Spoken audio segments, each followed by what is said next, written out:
Hello, friends. Welcome back. We are playing Super Loco World, but wow, what an adventure offline it has been with this game. I'm just speaking to the void, but I'm going to be editing in some footage of the continued play I did to get to a future point for episode 3, and you will see the nightmare and mess that this ended up involving. There was a final massive log jam of trains, and the ultimate problem was that the city just could not handle the throughput, and I was kind of jammed in against the water and the lake. It got quite hairy, and the game doesn't currently offer a way to teleport trains, like sell them on the spot or teleport them back to depots. So you do have this kind of problem that, like, now I've got to disentangle all these trains, and then probably decide, do I want to delete the network, some of the network, and you can relocate regions. I believe I haven't really tried it, but I do see an option to delete region. Anyway. I've decided to go with another tactic of just kind of restarting, doing a fast playthrough, speed playthrough to get us back to roughly where we were, but with a much cleaner layout. So I'm going to cut over to when I've reached that point and do a little tour of the new city and its layout, and then we'll move on to our furniture production. All right, see you then. Another note is that we have already seen some patches on the game, and yeah, letting players type a custom name is good. So you were basically stuck with the random name generation, and that was very undescriptive. So being able to make a custom name for specifically what the train is doing or you want it to be doing is going to be definitely helpful. I'm trying desperately to avoid using the name as a condition, just because you get into that same problem of the logic. It just becomes a bunch of or this name, or this name, or this name, and you want more of a general purpose, I think. The stuff that's coming soon though, this is really cool. So yeah, the emergency train evacuation. So we can just kind of get trains off the rail if they've gone down the wrong track, and it's just very complicated to kind of send it to route it back. Um, Inverted logic, I definitely a huge one. So right now it only supports like more than X. If it has a demand for one or more goods, or if it has one or more goods at the depot, and you've got to do this kind of wonky logic sometimes, like the traffic light. You can say do nothing if the depot has this many has more than X goods, um, but that's it, right? And then or stop. And really, most of the time you want it to be like stop if there's less than something here, and then otherwise keep moving. And there's a lot of circumstances like that I found myself juggling with the weird lack of greater than less than option. But yeah, can't save, please. Yes, looking forward to that. There's a single save, so I mean you can have multiple like save worlds, but within the world that you've created, you're locked in, kind of like a roguelike game, and that's just problematic in this type of game. You want to be able to kind of backtrack a bit. Um, Even with full refunds, as you can see, getting stuck with like a messy rail network, maybe you just want to go back half an hour to before you made the mess. Anyway, so yeah, looking forward to these patch changes as well. Okay, so welcome to our new world. So we are currently at a level 5 town, and we're about to expand into furniture. And so that's really basically where we were at the end of last episode. So quite the number of hours have passed since then. Just trying to get like just basically start a new world and make a different decision. So the first big decision is let's put the city. I mean, there's still some lakes nearby, to be fair, but there's definitely more space around the city. Um, There will be room to expand to a third platform over here, which I assume I'll be able to do. So that's good. I think another, I've gone with kind of putting things or aiming to have things. Well, first of all, the city more central on the whole island, and then also having like the other stations kind of a bit further out. So we've got more rail network distance between it. Now, the downside of this is more fuel consumption, but the plus side is I think there's just more room for the trains to breathe and get around and not get too congested. Um, so yeah, and then we've got some double line. I don't know if main line is the word, but we've got more double lane track going, and then just only single lines for kind of offshoots. So yeah, the other big change, and okay, so we've got our city, and then our first flour production was here. We got our expanded flour production over here, and then we've got our iron over here. And then up here we have our plank production, and then we've got our clothing production over here. So we've got our, this is where the actual clothes factory is. The wool production is over here. So, most of the time you've got this train of wool going back and forth. But then also, and then you've got the long clothing line delivery. It's a bit of a long, looking at it from here, it does actually look like, the train comes from here and goes all the way around here into the city, right? This is this one-way loop of the city I've got. Arguably, we could have the clothing come down something like this and go directly into the city this way. In fact, that might be one of the first changes I make soon. But yeah, I think that's it. So the thing I wanted to point out was the logic differences I did too. So what I really wanted to push for is not like all these signs that say, like if the train name is this, go this way, or if the color is this, go this way. So I actually have no colors right now. Everything is the same red color. When you highlight the train, it highlights red. Because I thought that would be a good mechanism, maybe like, oh, okay, blue is sort of the east region, green is the west region, but it didn't work out. It did not work out. You get that same sort of problem of just really complicated logic with the number of signs that you just got to keep track of to get certain trains routed down a way. So the underlying vision for the logic now is instead that there's a lot of there's a sign will ask, is there goods at station X? Is there demand at station Y? And in all situations, can that train actually pick up the goods for what we're talking about? And that's it.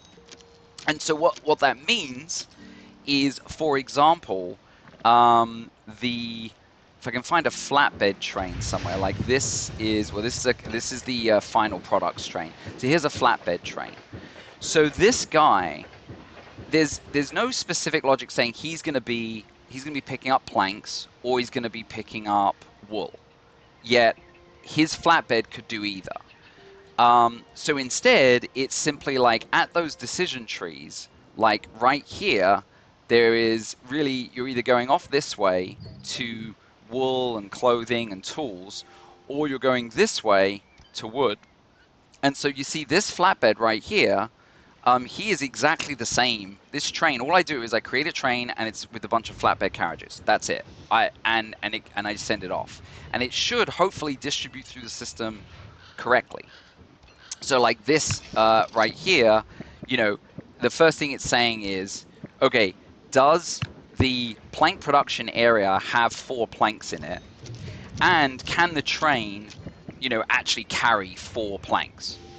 And then, does the capital currently have demand for 4 planks? And that's it. And so it's like, if that's the case, then go straight and head over to planks. If not, then it's going to go right and it's going to go off into like this world, And so the idea is that like it's really how many flatbed trains do you want running around? If I have, at some point, I might have two flatbed trains, and they might both end up going this way because it's just, there's a lot of wood need right now, and that means this side, the wool deliveries, get a little neglected.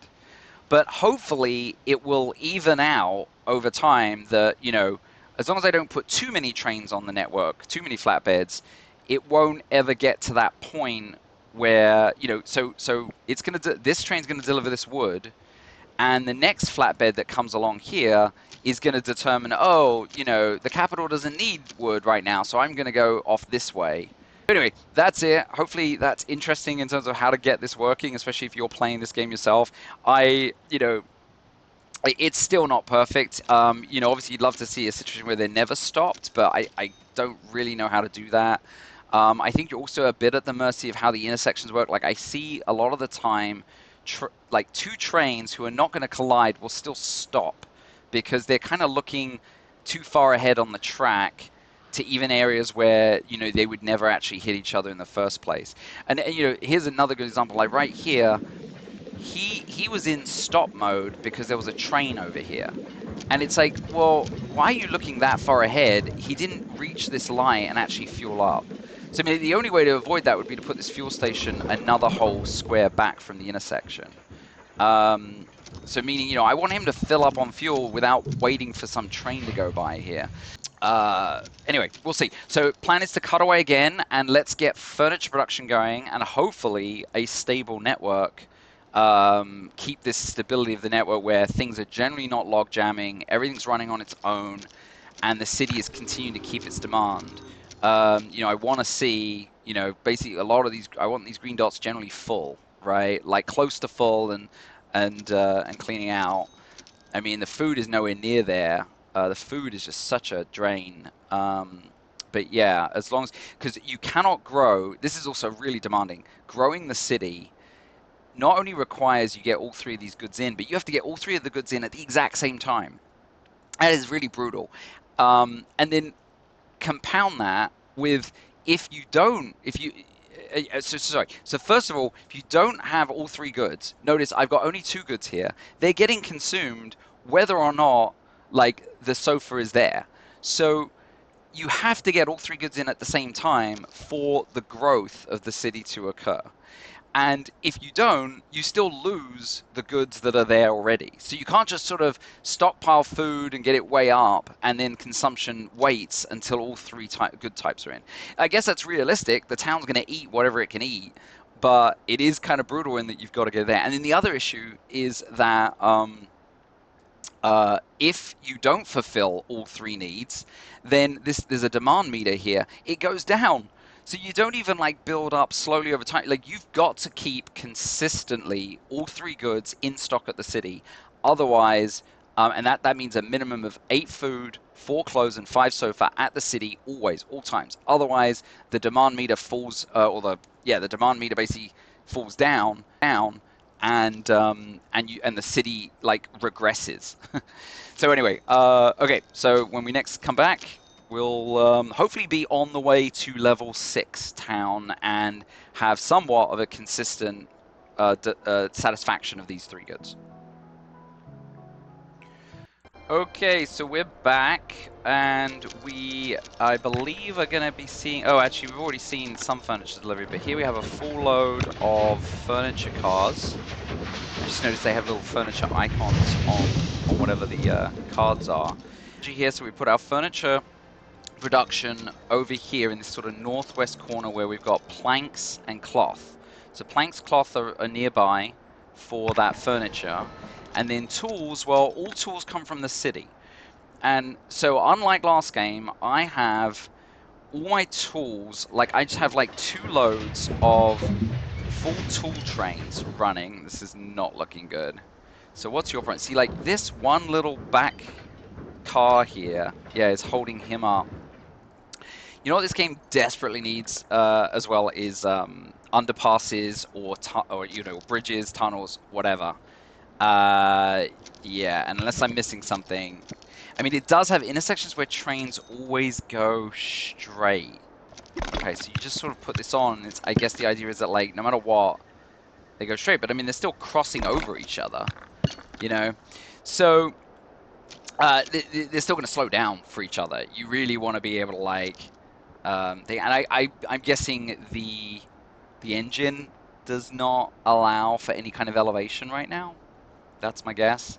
But yeah, it's pretty bad. You get these kind of congested points. But anyway, what's the point? Where are we at with the furniture? So yeah, he's tons of wood, but low on the smaller goods. We only have the one plank production working, but you know, you can see I'm sending tools over there too. But so the idea is that I have these tool trains running. Our tools are maxed out at the city.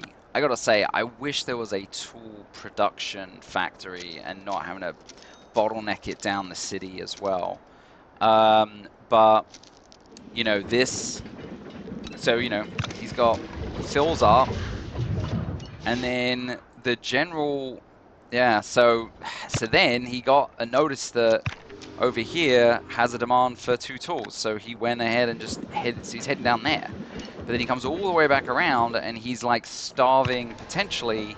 You know, we've got our wood place that would like tools, we've got furniture that wants tools, we've got the clothing that wants tools. I mean, he's full up too right now, fortunately. So he's going to go pick up some clothing, and there is no clothing.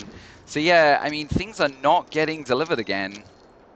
I mean, I'm literally in the same problem I'm in, except, I mean, hopefully I'm not going to get, like, train logjam, although that's not even guaranteed now either.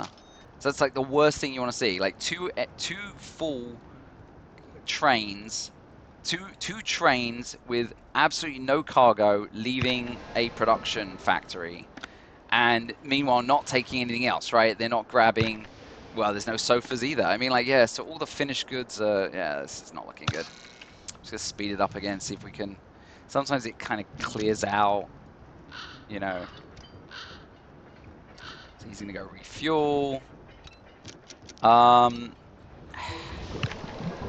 I'm gonna turn, and of course I can't adjust these while there's a train there, but I'm turning this to, yeah, it needs to have 3 tool demand. I can't see this one, but I thought I was set to 3 tool demand. So yeah, so this tool train now is going, he's not heading to this one farm. He's going to head over to our other world here. And, you know, he's going to make that decision where to deliver the tools. So, okay, so he's going to now bring the tools over. Actually, this one doesn't need the tools. So hopefully, my hope is he turns around right here. I'm not sure if he will. No. Okay, so, oh. Yeah, he's gonna take a long road around here. They don't want any tools on both of these guys. Yeah, you know what? So I'm gonna do a manual override of this one. But you know, again, that's the worst thing. You don't want to be doing manual overrides because I don't want to be micromanaging this rail network. But yeah, so now he should go. Now he's gonna go deliver to, you know, both our furniture production. He won't deliver the planks because that comes around the other way. What does this say? No. Yeah, so he's going to miss the plank production. See, the problem is that this decision tree right here, yes, you can see, anytime you see this in your thing, you know you're in a bad way because it's just too many decisions at one junction. Now, these are probably all dying. Yeah, look at them. All want fuel, so this is all going to get hung up. And I could maybe do a second fuel station here. But hard to do right now. Yeah, like this is the worst. The other problem is that, you know, when you have these junctions, like this junction right here, like the trains that hit them are making this decision like, oh, does this far off thing need some cargo? Okay, well, I'll head over there. But then the train right behind it is going to hit that same intersection and say, does that station need cargo? Oh, it does. I'll go that way too. So you need almost like a delayed, like it's almost like saying, hey, you know, when was the last time a train answered this call? Okay, we'll ignore it for 30 seconds or something because you know that it's gonna get its like demand delivered. But yeah, I mean, you know, this is generally okay. Like, see, these guys are now gonna head up here and grab sofas. He's going to deliver more wool. He's going to grab more sofas. What are you doing? Yeah, that's not good. He's another one. There won't be enough sofas for all these trains. Here comes the 2 furniture lines now. Call them lines. That's the whole problem. They're not lines. Yeah. So, I have been going at this quite a bit because I keep, I did a restart and I've tried different things. I think that, yeah, I'm assuming the town, we're not getting everything in at the same time, which means the town does not grow. So, we just had 3 trains go and maybe, now that we've delivered a pretty, yeah, you see how the furniture gets eaten no matter what. Doesn't matter, right? So it just ate all that furniture, and if the clothes don't show up, it's all lost. It's all for nothing. And this, and if I don't keep this production up, this is going to go down. So, yeah.